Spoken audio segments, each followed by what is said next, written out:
Have you ever found yourself caught in an endless loop of worry? One day you feel completely in love, and then the next you feel consumed by doubt. Then on top of that, whenever you go to your friends or coworkers or even your mom for advice, you get terrible advice that only makes your relationship OCD worse. In today's episode, you're going to learn why common relationship advice can be harmful for women with relationship OCD and what you should do. So by the end of the episode, you're going to be able to spot that popular relationship wisdom through an ROCD lens where you can feel validated by knowing that this advice that you've been getting makes things ultra confusing. So I want you to feel seen. I want you to feel heard because you are not alone in feeling this way about your relationship, and you can feel equipped to get the right kind of support for these questions and these doubts. All right, so that whole trust your gut. When you know, you know. And if you have doubts, that's red flags. So let's take a short break to hear a word from our sponsor. If you're a therapist, Thrizer transforms the way clients interact with their out-of-network benefits.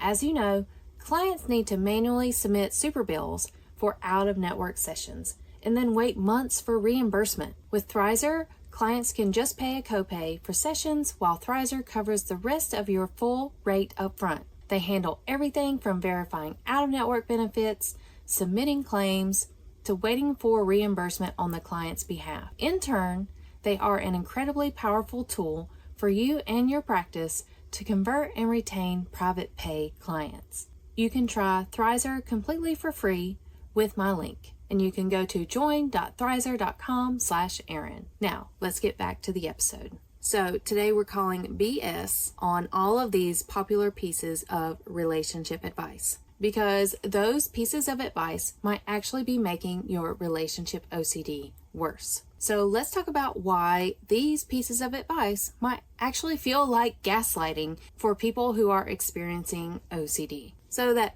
first line of advice, trust your gut, yikes. Like, that's really hard for an OCD person to trust their gut because they don't know what's their voice and what's the OCD voice. Your intuition gets hijacked by anxiety. You don't even know where to turn, then it gets hard to even trust yourself. It's like you have instincts to do one thing, but then there's this voice telling you to do something else. You go to get advice, and the advice you get just conflicts with all of the above. So let's take an example here where let's imagine you're in a relationship with someone named Jake. Jake seems like a fantastic guy. You met him at a friend's wedding. He was everything you thought you wanted. He's kind, he's stable, he's successful. The first few months were perfect. You felt the butterfly feeling, but then something shifted. Your first intrusive thought came up when Jake laughed at something that you didn't think was actually funny. In that moment, you started to second guess your relationship. You started thinking, what if we're not intellectually compatible? Then here comes the spiral. You're Googling how to know if we are intellectually matched, how to know if he's right for me. Then you start getting those physical symptoms, like you feel nauseous, you get headaches, you get chest tightness, you can't really eat, and then you don't want to spend as much time with Jake. Then you're waking up the next day and you're wondering, do I love him enough? Why don't I feel those butterflies anymore? Shouldn't I feel more attracted to him? What if I'm settling? What if I'm afraid to be alone? So those are those obsessive questions. Then you start to get into the compulsions. You're checking if Jake is talking to his exes. You're comparing yourself to his exes. You're taking online relationship quizzes. You're asking friends about your relationship constantly. You know what? You may be making a pros and cons list about your relationship. You may even put it into ChatGPT and say, are we right for each other? You're analyzing old text messages for signs that something is wrong or that you're not compatible. Then you finally reach your breaking point. Jake plans a wonderful date. You're so surprised. But even during the date, you're just watching him talk and you feel outside of your body when he's talking. And then you start to think, why can't I just enjoy this? Why am I analyzing every little thing? Then you start to wonder, am I smiling enough? Am I being weird?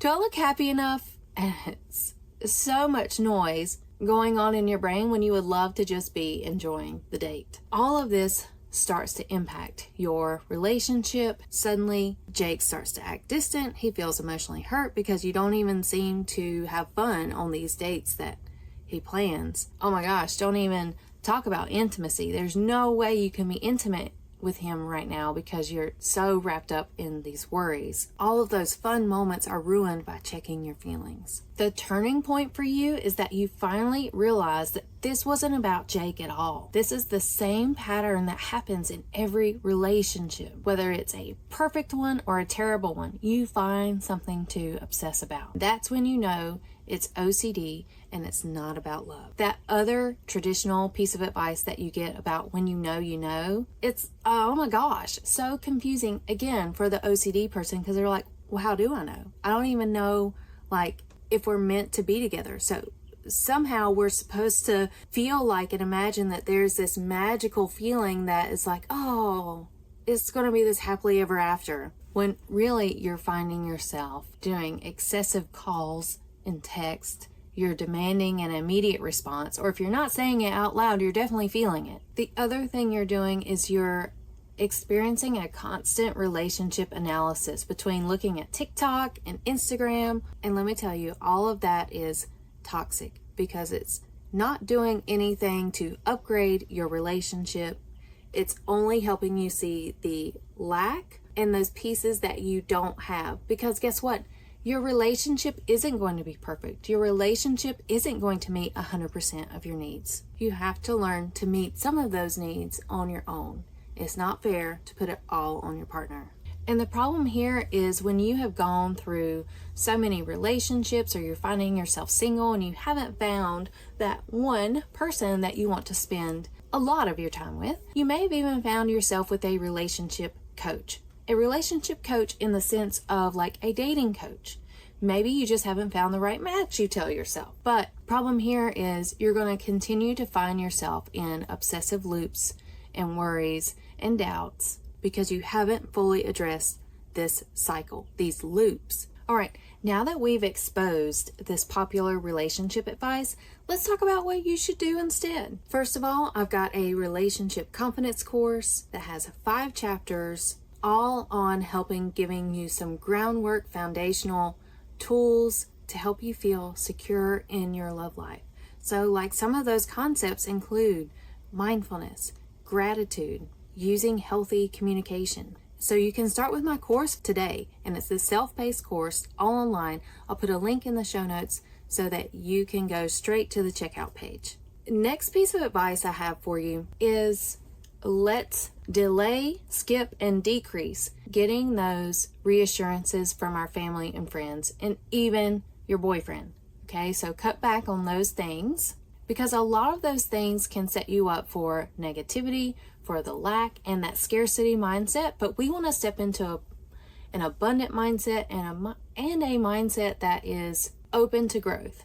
Okay, so if Jake is not planning a date exactly the way you wanted, let's focus on how he tried, the efforts he did make to put the date together versus gossiping about him to your friends. And so when you start to kind of cut out some of that negativity and you stay consistent with that, you will start to learn to trust yourself in that you're going to do good things by your partner and you're not getting in that spin up that happens whenever you ask for reassurance and you get that relationship advice that just makes you feel more confused or invalidated or anxious. And here's the thing about relationship OCD. OCD loves to ask questions that are unanswerable and almost impossible situations. So you can never know the future. You can never have 100% certainty in your relationship or in much of anything. And so someone with OCD, they want control. OCD creates that impossible situation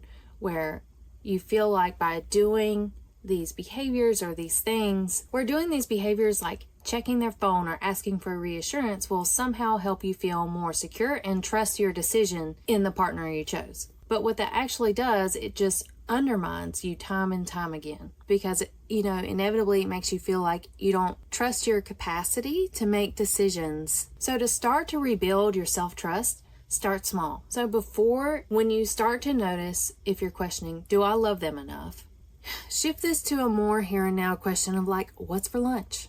Or which movie do I actually want to watch? What activity would feel good to me right now? I also encourage you to challenge that perfect decision myth. You know, that perfect decision myth of, oh, if I pick this person, then I'm going to be happily married with them, and then we're going to have kids, we're going to have a great life together, versus like, well, what would happen if I pick this other person to date or be with? Because y'all, I get it, this dating world, it sounds like a nightmare. Like, you are talking to multiple people at the same time, and you know you can't be with more than one person for the rest of your life. So you have to make a choice, and you find yourself going down every endless path of like what life would be like in the long run with these dates. So there isn't a perfect decision. Every relationship involves uncertainty, and healthy relationships are built on choosing each other despite the unknowns. So some quick tips to help you in building that self-trust and kind of checking in with yourself. You can ask, is this thought helping or hurting me? Would I give this type of advice to a friend? Is this anxiety speaking, or is this the real me? And lastly, what would I choose if fear wasn't in the driver's seat? So overall, when you're getting that popular relationship advice, first of all, just try to cut it out to begin with, but then you're also going to be working on your own self-trust journey. And remember, building self-trust isn't about never having doubts. It's about learning to sit with the uncertainty and still move forward. It takes a lot of courage and bravery to do that, and I get it. Your relationship OCD wants guarantees, but love, like the real healthy love, doesn't come with that, and that's okay. So if you're tired of the toxic relationship advice that's making your relationship OCD worse, go to my website at livebeyonddoubt.com. I've got a self-paced course and coaching programs available to you. Come back next week where I'm going to have my dear friend Melissa come on the show, and we're going to have a whole conversation about self-trust, passion, and how to build that self-confidence when you've been traumatized by religion.